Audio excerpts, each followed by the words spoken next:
ರಮ್ಯಾ ಮನೆ ಅಡುಗೆ ಚಾನಲ್ಗೆ ಸ್ವಾಗತ। ಈ ವಿಡಿಯೋದಲ್ಲಿ ಗರಿಗರಿಯಾದ ಹಾಗೆ ಖಾರವಾಗಿರುವಂತ ಅವಲಕ್ಕಿ ಚೂಡಾನ ಹೇಗೆ ಮಾಡೋದಂತ ಹೇಳಿ ನೋಡೋಣ।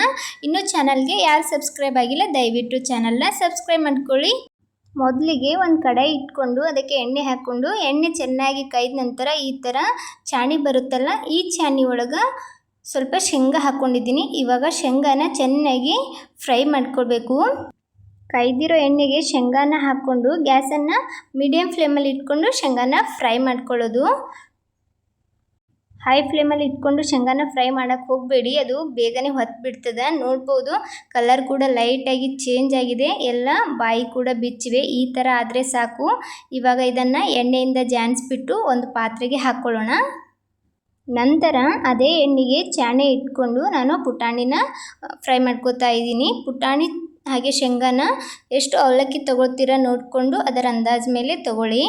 ನೋಡ್ಬೋದು ಇದನ್ನು ಸಹ ಸ್ವಲ್ಪ ಕಲರ್ ಚೇಂಜ್ ಆಗೋವರೆಗೂ ಫ್ರೈ ಮಾಡ್ಕೊಳ್ಳಿ। ಪುಟಾಣಿ ಚೆನ್ನಾಗಿ ಫ್ರೈ ಮಾಡಿದ್ರೆ ಟೇಸ್ಟ್ ಕೂಡ ತುಂಬ ಚೆನ್ನಾಗಿ ಬರುತ್ತೆ। ಇವಾಗ ಇದನ್ನು ಸಹ ಎಣ್ಣೆ ಜಾನ್ಸಿ ತೆಗೆದುಬಿಟ್ಟು ಅದಕ್ಕೇನೆ ನಾನು ಒಂದು ಸ್ವಲ್ಪ ಒಣ ಕೊಬ್ಬರಿನ ಈ ಥರ ಕಟ್ ಮಾಡಿ ಹಾಕ್ಕೊಂಡಿದ್ದೀನಿ। ಒಣ ಕೊಬ್ಬರಿನೂ ಸಹ ಸ್ವಲ್ಪ ಕಲರ್ ಚೇಂಜ್ ಆಗೋವರೆಗೂ ಫ್ರೈ ಮಾಡ್ಕೊಳ್ಬೇಕಾಗ್ತದೆ।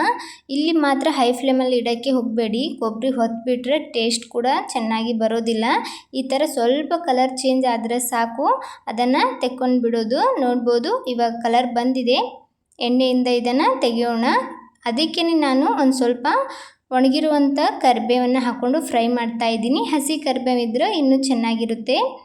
ಇದನ್ನು ಫ್ರೈ ಮಾಡಿ ತೆಗೆದ್ಬಿಟ್ಟು ಇವಾಗ ಅದಕ್ಕೇ ನಾನು ಒಂದು ಸ್ವಲ್ಪ ಬೆಳ್ಳುಳ್ಳಿನ ಜಜ್ಜಿ ಹಾಕ್ಕೊಂಡು ಫ್ರೈ ಮಾಡಿ ತಗೊಂಡಿದ್ದೀನಿ। ಹಾಗೆ ಒಂದು 3-4 ಮೆಣಸಿನ್ಕಾಯಿನ ಕಟ್ ಮಾಡಿ ಅದನ್ನು ಸಹ ಫ್ರೈ ಮಾಡಿ ತೆಗೆದು ಇವಾಗ ಎಣ್ಣೆನ ಚೆನ್ನಾಗಿ ಕಾಯಿಸ್ಕೊಳ್ಳಿ। ಚೆನ್ನಾಗಿ ಕಾಯ್ದಿರೋ ಎಣ್ಣೆಗೆ ಹೈ ಫ್ಲೇಮಲ್ಲೇ ಇಟ್ಕೊಂಡ್ಬಿಟ್ಟು ಅವಲಕ್ಕಿನ ಫ್ರೈ ಮಾಡ್ಕೊಳ್ಬೇಕಾಗ್ತದೆ। ಎಣ್ಣೆ ಮಾತ್ರ ಚೆನ್ನಾಗಿ ಕಾಯ್ದಿರಬೇಕು, ಗ್ಯಾಸ್ ಹೈ ಫ್ಲೇಮಲ್ಲೇ ಇಡಬೇಕು। ಆವಾಗ ಸ್ವಲ್ಪ ಸ್ವಲ್ಪ ಅವಲಕ್ಕಿನ ಹಾಕ್ಕೊಂಡು ಫ್ರೈ ಮಾಡ್ಕೊಳ್ಳಿ। ಈ ಥರ ಗುಳ್ಳೆಗಳು ಪೂರ್ತಿ ಕಡಿಮೆ ಆದಾಗ ಎಣ್ಣೆ ಜಾನ್ಸ್ಬಿಟ್ಟು ತೆಗಿಬೇಕು। ಇವಾಗ ನಾನು ಸ್ವಲ್ಪ ಸ್ವಲ್ಪ ಹಾಕ್ಕೊಂಡು ಎಲ್ಲ ಅವಲಕ್ಕಿನೂ ಇದೇ ಥರ ಫ್ರೈ ಮಾಡ್ಕೊತಾ ಇದ್ದೀನಿ। ಎಷ್ಟು ಫ್ರೈ ಆಗ್ಲಿಕ್ಕೆ ಸಾಧ್ಯನೋ ಅಷ್ಟಿಷ್ಟೇ ಹಾಕ್ಕೊಂಡು ಫ್ರೈ ಮಾಡ್ಕೊಳ್ಳಿ, ಒಮ್ಮೆಲೆ ಜಾಸ್ತಿ ಹಾಕಕ್ಕೆ ಹೋಗಬೇಡಿ। ಅದು ಫ್ರೈ ಆಗಿ ಸ್ವಲ್ಪ ಅರಳುತ್ತೆ ಅಲ್ವಾ, ಅದಕ್ಕೆ ಜಾಗ ಬೇಕು, ಅದಕ್ಕೋಸ್ಕರ ಸ್ವಲ್ಪ ಸ್ವಲ್ಪ ಹಾಕ್ಕೊಂಡು ಫ್ರೈ ಮಾಡ್ಕೊಳ್ಳಿ। ಎಲ್ಲನೂ ನಾನಿಲ್ಲಿ ಒಂದು ಪರಾತ್ನಲ್ಲಿ ಹಾಕ್ಕೊಂಡಿದ್ದೀನಿ।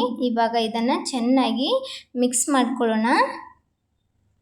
ಇಲ್ಲಿ ಬೇಕಾದರೆ ಡ್ರೈ ಫ್ರೂಟ್ಸ್ ಸಹ ಸ್ವಲ್ಪ ಫ್ರೈ ಮಾಡಿಕೊಂಡು ಹಾಕ್ಕೊಳ್ಬೋದು, ಕಿಸ್ಮಿಸ್ ಹಾಗೆ ಗೋಡಂಬಿ ಬಾದಾಮಿ ಅದನ್ನು ಸಹ ಸ್ವಲ್ಪ ಫ್ರೈ ಮಾಡಿಕೊಂಡು ಹಾಕ್ಕೊಳ್ಬೋದು। ಇದನ್ನು ಮೊದಲಿಗೆ ಚೆನ್ನಾಗಿ ಈ ಥರ ಒಮ್ಮೆ ಮಿಕ್ಸ್ ಮಾಡ್ಕೊಂಡಿದ್ದೀನಿ। ಇದಕ್ಕೆ ಸಿಂಪಲ್ಲಾಗಿ ಒಂದು ತಡ್ಕ ಕೊಡೋಣ। ಒಂದು ಒಗ್ಗರಣೆ ಹಾಕೋ ಪಾತ್ರೆಯಲ್ಲಿ ಚೆನ್ನಾಗಿ ಎಣ್ಣೆ ಕಾಯಿಸ್ಕೊಂಡು ಅದಕ್ಕೆ ನೀವು 1 ಚಮಚ ಜೀರಿಗೆ, 1 ಚಮಚದಷ್ಟು ಅರಿಶಿಣ ಪುಡಿ ಹಾಗೆ ಖಾರ ಎಷ್ಟು ಬೇಕು ನೋಡಿಕೊಂಡು ಖಾರದ ಪುಡಿನ ಸೇರಿಸ್ಕೊಳ್ಳಿ।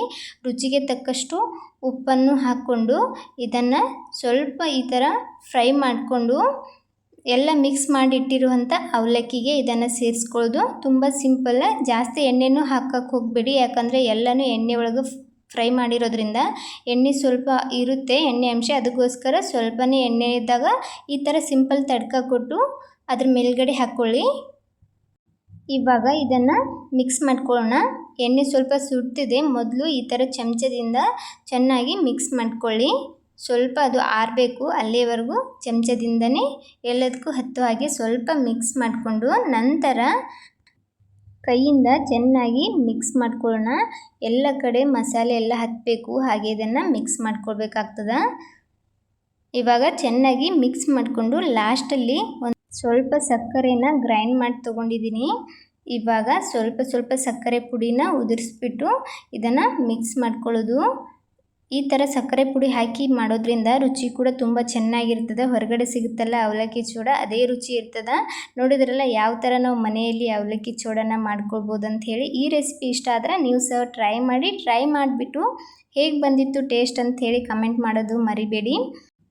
ಹಾಗೆ ಈ ರೆಸಿಪಿ ಇಷ್ಟ ಆದರೆ ವಿಡಿಯೋಗೆ ಒಂದು ಲೈಕ್ ಕೊಡಿ। ಇದೇ ಥರದ ಇನ್ನಷ್ಟು ರೆಸಿಪಿಗೋಸ್ಕರ ರಮ್ಯಾ ಮನೆ ಅಡುಗೆ ಚಾನಲನ್ನು ಸಬ್ಸ್ಕ್ರೈಬ್ ಮಾಡ್ಕೊಳ್ಳೋದು ಮರಿಬೇಡಿ। ಹಾಗೆ ಬೆಲ್ ಐಕನ್ ಕೂಡ ಒತ್ತಿ, ನಾ ಹಾಕೋ ಪ್ರತಿ ವಿಡಿಯೋ ನೋಟಿಫಿಕೇಷನ್ ಮೊದಲು ನಿಮ್ಗೆ ಬರುತ್ತೆ। ನೋಡ್ಬೋದು ಎಷ್ಟು ಕ್ರಿಸ್ಪಿ ಆಗಿವೆ ಅಂತ ಹೇಳಿ। ನನ್ನ ವಿಡಿಯೋ ಯಾರೆಲ್ಲ ನೋಡ್ತಾ ಇದ್ದೀರಾ ಎಲ್ಲರಿಗೂ ಧನ್ಯವಾದಗಳು।